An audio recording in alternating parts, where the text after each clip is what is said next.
ছেড়ে গেল সন্ত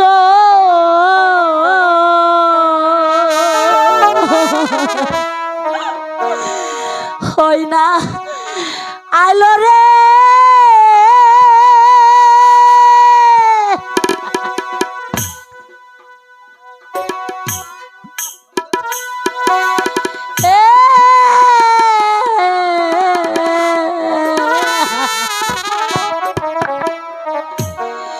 সামনে ফাল্গুন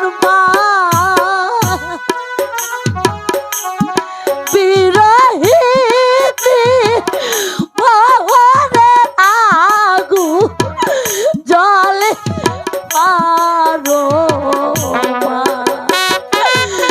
বিরহিতে ভবনে আগু জলে আরো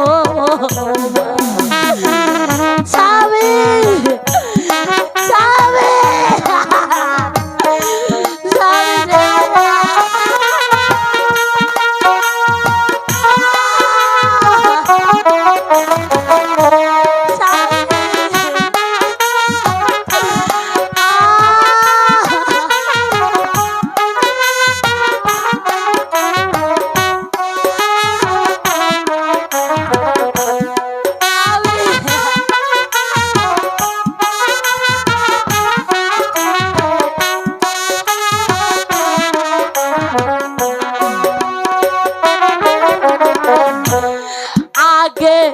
যদি জানতাম প্রাণ বন্ধুরে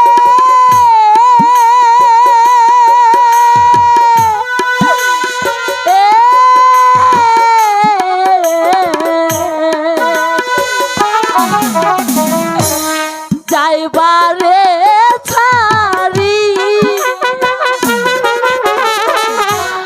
তুই চর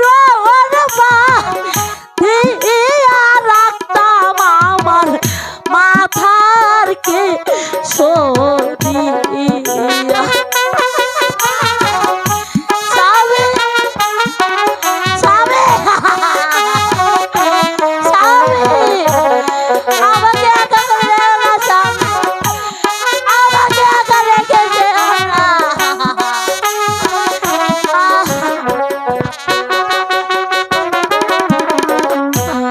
কোকিল না ডাকে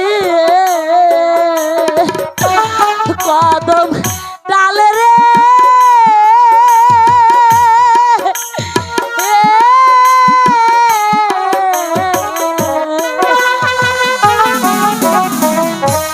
বন্ধু না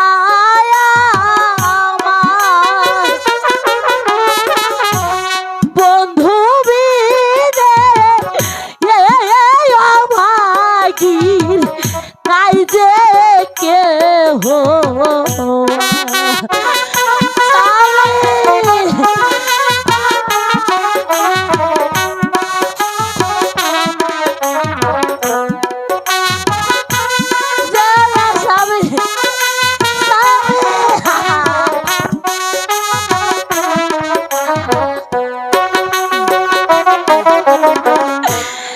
আগে যদি জানতাম প্রাণ বন্ধুরে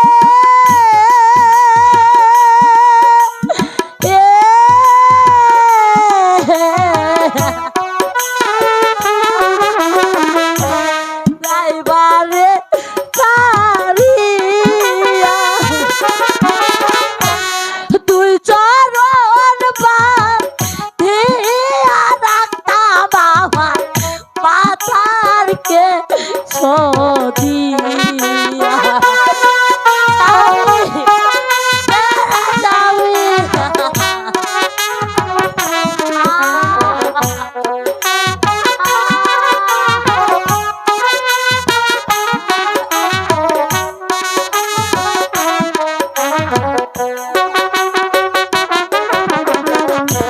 ছেড়ে গেল সন্ত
আছে মিনা কুমারীকে সাজিয়ে বিয়ের সাজে সাজিয়ে নিয়ে আয়।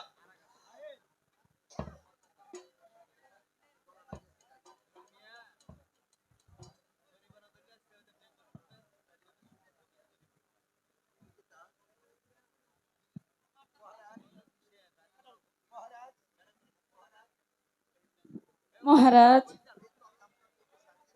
এই তো আমি আপনার মেয়েকে সাজিয়ে নিয়ে এসেছি। পিতা, বিবাহর পূর্বে যে দলিলখানা রয়েছে সেটা আমার কাছে থাকবে। এই নাও মা, সেই দলিলখানা। বাবা বাবা রে, তুমি তাহলে মেয়ে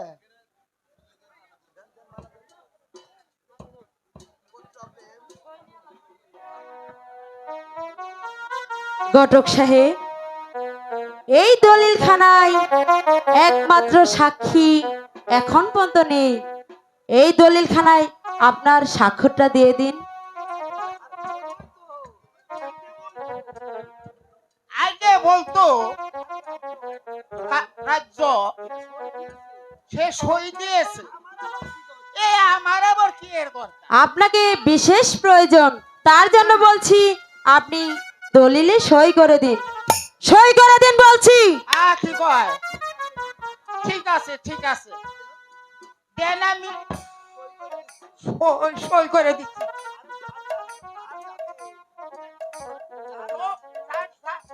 আর চাইবে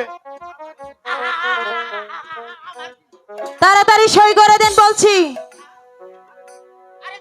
দিচ্ছি দিচ্ছি দিচ্ছি, এই নেন।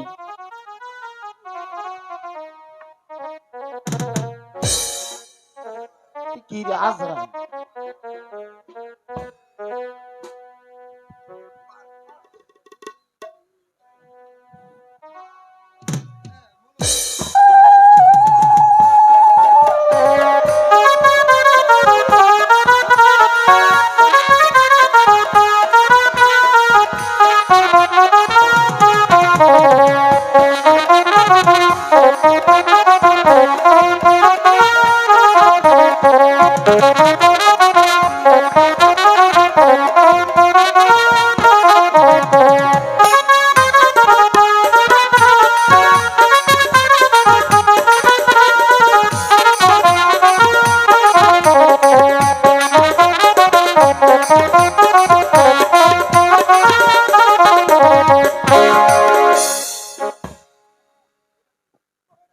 মহারাজ, সন্ধ্যা প্রায় ঘনিয়ে এসেছে, আমাদের যেতে হবে। চলুন মন্ত্রী মহাশয়, আমাদের গদেরকে কিছুদিন আমরা এগিয়ে দিয়ে আসি।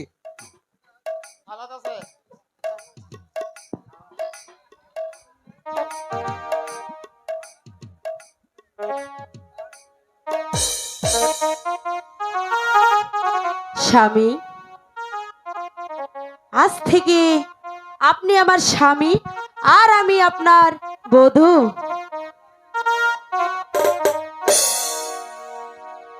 আমি তোমার বধূ,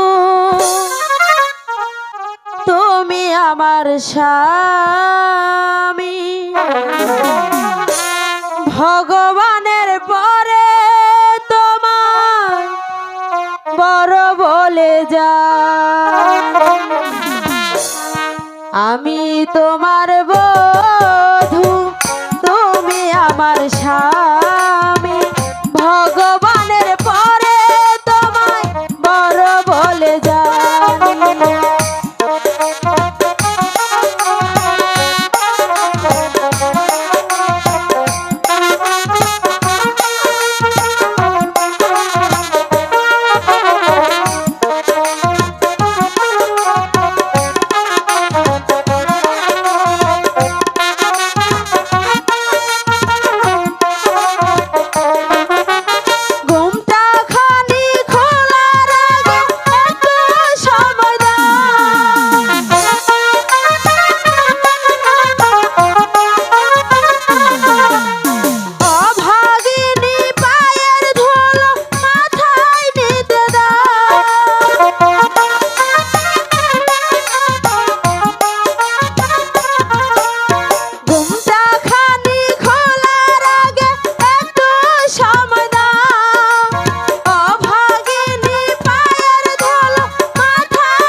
এবার চলো আমরা প্রাসাদে ফিরে যাই।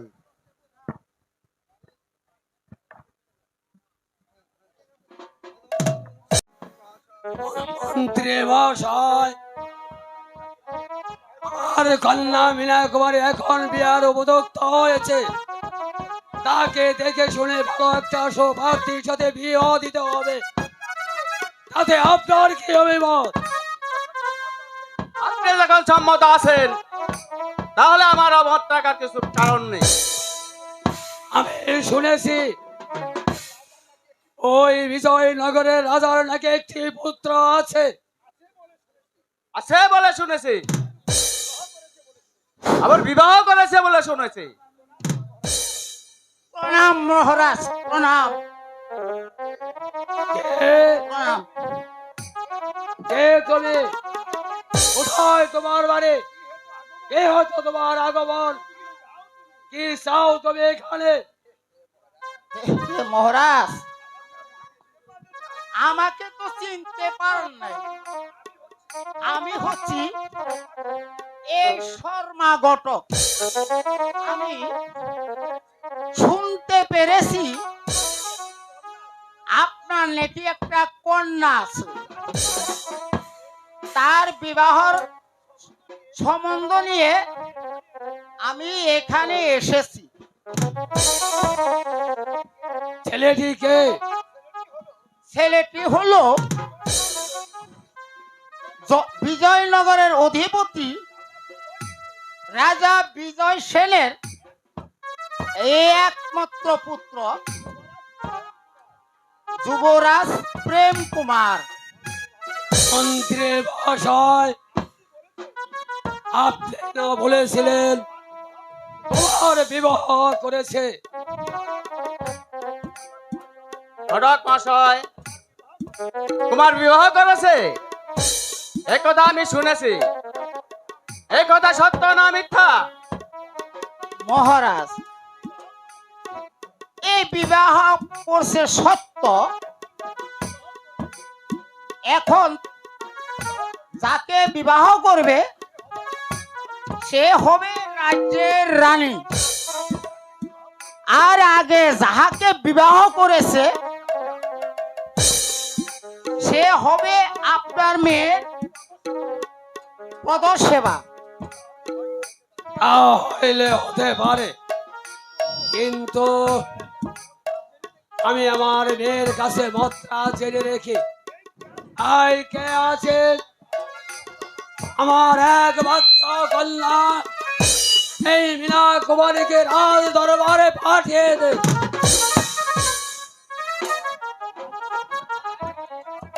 আমাকে কেন স্মরণ করেছেন পিতা? শোনো মা মীনা কুমারী, আমি তোমাকে একটি কথা বলবো, আমার কথা তুমি রাখবে মা। পিতা, আপনার কথা কোনোদিন আমি অবাধ্য হইনি, আশা করি আজও হব না। শোনো মা, ওই বিজয়নগরের রাজা ওই বিজয় সেনের পুত্রের সহিত তোমার বিবাহর সম্বন্ধ নিয়ে এসেছে। ইহাতে আমার কি বলার আছে পিতা? আপনারা যা ভালো মনে করেন আপনারা তাই করুন। কিন্তু সে যে অপূর্বে একটা বিবাহ করেছে, এখন তোমাকে বিবাহ করে তোমাকে কবে ওই রাজ্যের রানী আর দেশের আগে বিয়ে করেছে সে হবে তোমার পদসেবিকা। পিতা, এই বিবাহ হতে পারে যদি যদি আমার নামে ওই রাজ্যটি লিখে দেন। বাবারে বাবা, বিবাহ হইতে পারে, আমার নামের রাজ্যটা লিখে দেন। ঘটক মহাশয়, বিবাহ হতে পারে যদি আমার মেয়ের নামে ওই রাজ্যটা লিখে দেয়।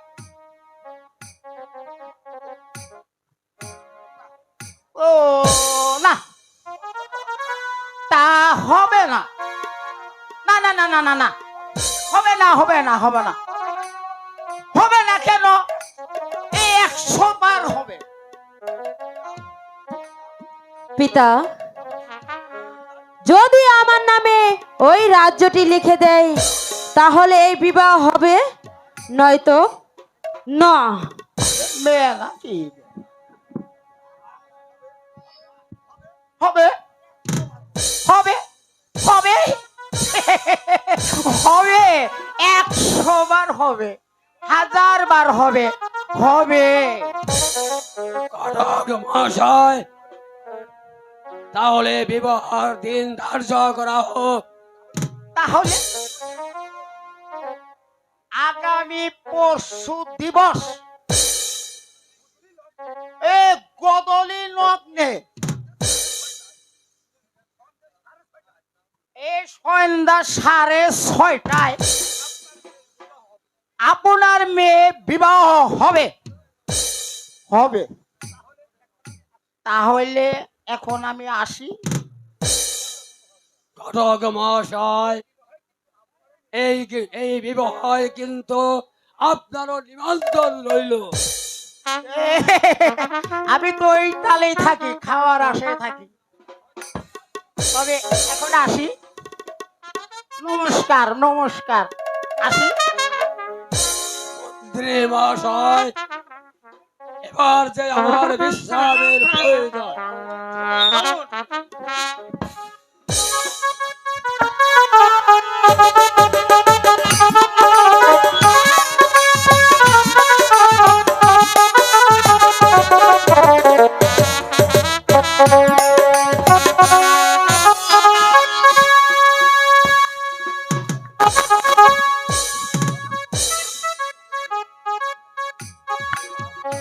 মন্ত্রী মহাশয়, শর্মা মশাই যে এখনো ফিরে এলো না, আমি যে এর কোনো কারণই বুঝতে পারছি না। এই কে আছিস? এই ঘটক, আমিও তাই ভাবছি, মহারাজ। তর্করাজ যদি সসম্মানে কন্যা না দিতে রাজি হয় তাহলে জোরপূর্বক তাকে ছিনিয়ে আনবো। এই ঘটক ঘটক, মহারাজ, এই তো শর্মা ঘটক এখনই চলে আসছে। নমস্কার মহারাজ, এই নমস্কার। শর্মা মহাশয়, আমি যে কাজের জন্য আপনাকে পাঠিয়েছি সেই কাজের কি সংবাদ? এই শর্মা ঘটক যখন এসেছে গিয়েছে তাহলে ও শুভ সংবাদ, শুভ। কিন্তু কিন্তু কি মহাশয়, তাহলে তর্করাজ কি কন্যা দেবে না? এই দেবে না মানে? আরে দিবে মহারাজ। এই আপনার এই রাজ্যটা যদি তার কন্যা নামে লিখিত করে দেন তাহলে দিব, আলফত দিব।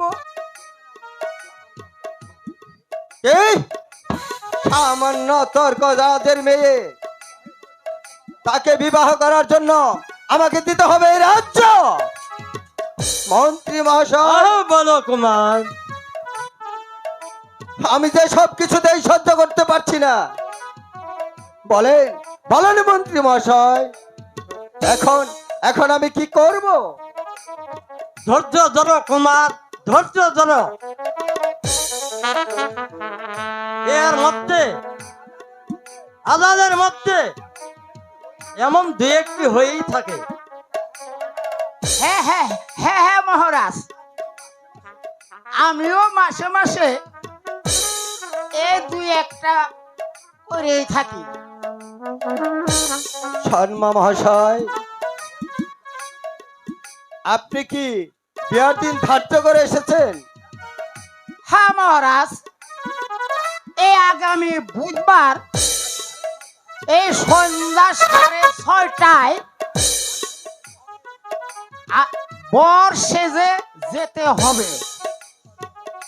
শর্মা মহাশয়, এই বিবাহে কিন্তু আপনারও নিমন্ত্রণ রইল। আরে মহারাজ, এই কথা কি কম লাগবো? আমি না থাকলে এই বিবাহ শুভ হবে না। এবার তাহলে চলি, এখনই বিবাহের বর্ষে যে আমাকে যেতে হবে। নমস্কার।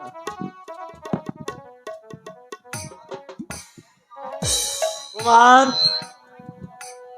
আমি ওদিকে সব ব্যবস্থা করছি, তুমি চলে এসো। হে ঠাকুর, হে তুমি আমাকে কোন পরীক্ষায় ফেললে ঠাকুর? আমি আলোকে এখন কি জবাব দেব ঠাকুর? রাজ্যের মঙ্গলের জন্য আমাকে দ্বিতীয়বারের জন্য বিবাহ করতে হবে।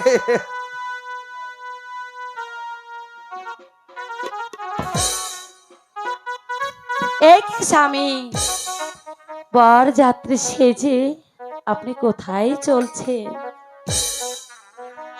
হে আলো, আমি তোমাকে কেমন করে বলবো?